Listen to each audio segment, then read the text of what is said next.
Boa noite, pessoal. Vamos dar continuidade à nossa aula de Direito Constitucional. Vocês gostaram da aula anterior, gente?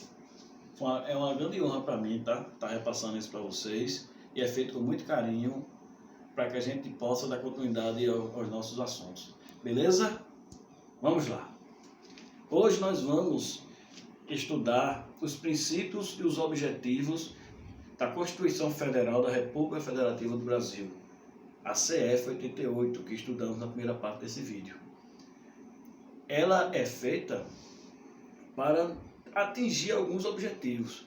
E para poder chegar a esses objetivos, ele tem que ter uma base, ele tem que ter um início. Por isso que vamos trazer agora, através dos nossos cartazes, os princípios da República Federativa do Brasil. Mas, antes disso, o que são princípios?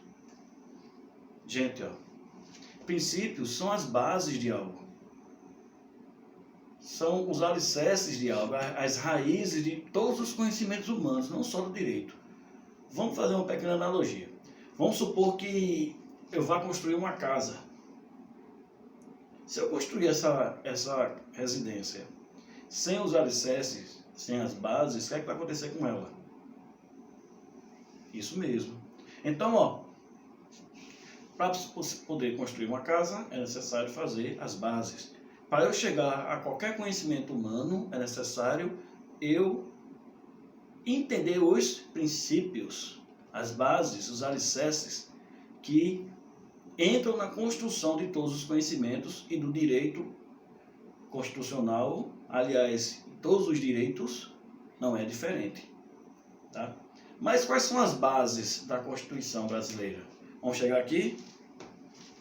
Vamos lá, pessoal. Os fundamentos da República Federativa do Brasil. A nossa Constituição, ela tem como bases, primeiramente, a soberania. Nós já estudamos na outra parte do vídeo, certo? A soberania é o poder absoluto que um país tem para administrar o seu território e o seu povo. A soberania nacional, ele é um dos fundamentos, porque nós temos os princípios e as formas de administração interna, que não pode ter intervenção de nenhum outro país dentro do nosso território, certo? O segundo item é a cidadania. A nossa Constituição foi feita para que as pessoas tenham dignidade para viver. E para você poder ter dignidade, você tem que ser um cidadão, certo? Pressupõe-se que o cidadão é aquele que tem o direito de votar e de ser votado. Isso é o princípio básico da cidadania. No entanto, é um princípio que não chega à totalidade do que é ser cidadão. Ser cidadão é muito mais do que só votar e ser votado. Ser cidadão é ser consciente de direitos e obrigações. Então, nossa Constituição, ela formou um texto, tanto é que ela é chamada também de Constituição Cidadã, exatamente para nos dar direitos, nos dar a possibilidade de uma vida digna e também nos cobrar obrigações. Por isso que a cidadania é um dos princípios da nossa Constituição, tá, gente? Vamos para frente. Dignidade da pessoa humana. Como eu falei anteriormente, nossa Constituição era uma adaptação da Declaração Universal dos Direitos Humanos, de 1947. E não podia ser diferente, né, gente? Nós vínhamos de um processo político, de um processo administrativo no país, de uma ditadura militar que restringia bastante os direitos e as liberdades individuais. Então a Constituição, para ser contrária ao contexto histórico que ela estava saindo na época, tinha que ser um texto que garantisse a todos nós a dignidade, que garantisse a todos nós os direitos básicos dos cidadãos que já nascemos com ele através do direito natural, que foi referendado através da Declaração Universal dos Direitos Humanos e foi positivado através da nossa Constituição, certo? Então não basta só viver, ter liberdade, ter igualdade, ter direito ao culto religioso, não. perante a Constituição, nós temos que ter tudo isso e ainda de forma digna. Porque o bem maior que é protegido pela nossa Constituição são as pessoas. Certo? Vamos dar continuidade. Valores sociais do trabalho e da livre iniciativa. A Constituição brasileira ela foi formada sobre o cunho capitalista, sobre as bases capitalistas. Então, o nosso texto constitucional, ele teve que usar desse artifício para equilibrar as relações entre o capital e o trabalhador, o proletariado. Certo, gente? Por isso que a nossa Constituição ele tem esse item. Você não pode ser impedido de trabalhar, de gerar fortuna, desde que seja de forma lícita, claro.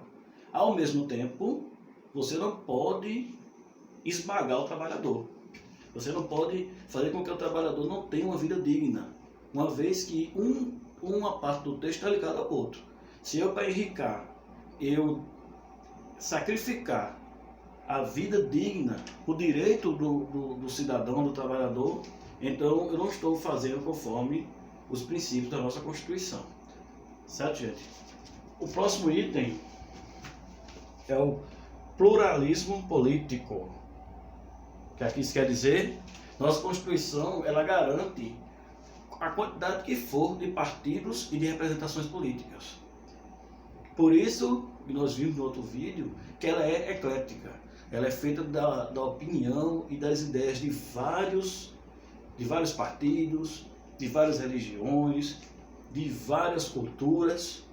Por isso que todas as pessoas podem, primeiro, reunir a Assembleia, nós vamos estudar isso mais na frente, e formar partidos políticos, certo? Ao contrário de alguns países que restringem a quantidade de partidos políticos, nós podemos ter a quantidade imensa de partidos. E o lado bom é que representa a diversidade de várias opiniões, para que o cidadão possa escolher a melhor possível para governar o país. Ok?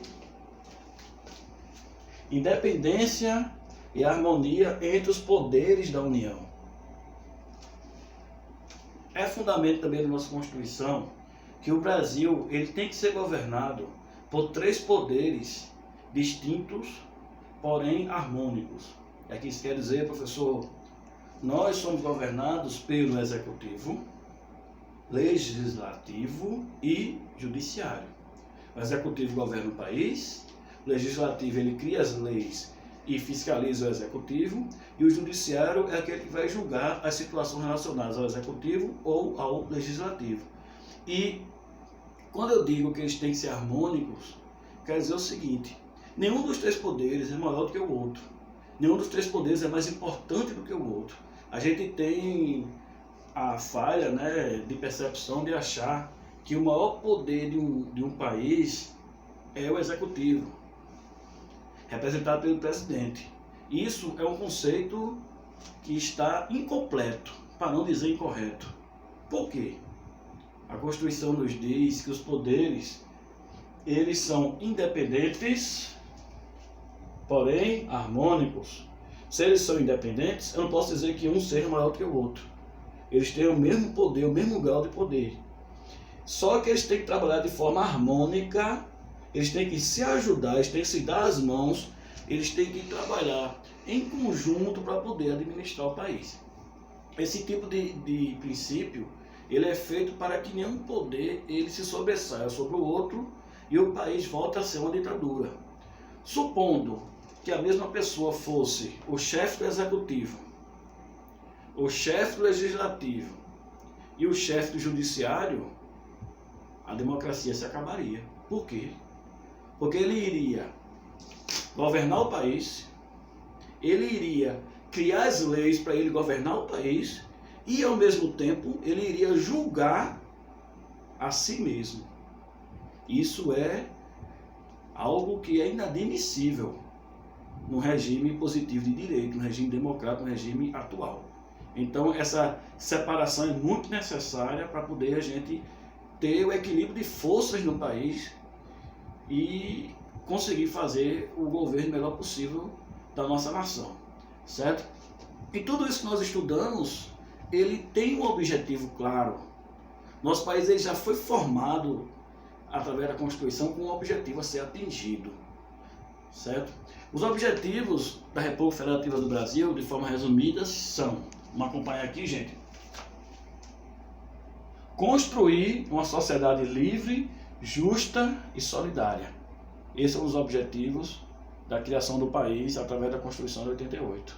Segundo objetivo, garantir o desenvolvimento nacional, certo? A nossa Constituição ela tem que garantir que um dia nós iremos sair da pobreza e chegaremos ao desenvolvimento. Erradicar a pobreza, como eu falei, e a marginalização e reduzir as desigualdades sociais e regionais. Também é o objetivo da nossa Constituição, certo? E por último, não menos importante, promover o bem de todos, sem preconceitos de origem, raça, sexo, cor, idade e quaisquer outras formas de discriminação. Isso quer dizer que o objetivo da nossa nação é simplesmente criar um país realmente de todos, que todos tenham a mesma oportunidade, independente de sua raça, de sua crença, da sua condição social. Além disso, nosso país também tem como objetivo de erradicar a pobreza e desenvolver as regiões, certo? E também, objetivo maior, que é chegar a ser uma grande nação através da sociedade livre, justa e solidária. Beleza, pessoal? O que é que vocês acharam? Chegamos ao final dessa aula do Direito Constitucional, a segunda parte. Espero realmente que vocês tenham gostado. É um trabalho realmente de coração que eu faço para todos vocês. Quero agradecer a minha linda esposa, meu amor aqui, que filmou, né, o nosso trabalho, para oportunizar a vocês essa situação única de aprendizado, e acompanhem as diretrizes que eu vou passar no CIEP, e mais na frente nós faremos as atividades relacionadas a essa aula. Beleza? Tudo de bom, muita paz, vocês moram aqui no meu coração. Tchau!